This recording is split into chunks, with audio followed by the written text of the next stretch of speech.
So guys ঘড়ি নষ্ট হলে যেভাবে টাইম দেখবেন। মিয়া ভাই দেখেন তো কয়টা বাজে, মোর ঘড়িটা নষ্ট হয়ে গেছে।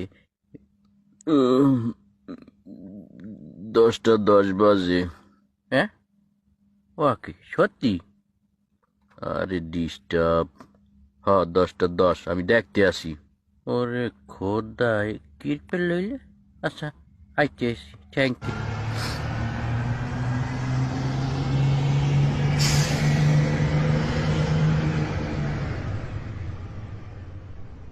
এ মিয়া ভাই, এই ঘড়ি ঠিক করে লইছি, এখন বলেন তো কয়টা বাজে, মিলিয়ে দেখি। মোর ঘড়ি এখন ঠিক হয়ে গেছে। আবার দেখতেবি। আচ্ছা, 7টা 15 বাজে। হ্যাঁ, ও খোদা, এই যে মিলিয়ে গেছে। মিয়া ভাই আপনি এই কামটা হারলেন কি পেলেন? আরে বেটা, হ্যাঁ একটু বললে দেন ভাই, বললে দেন কি পেলেন।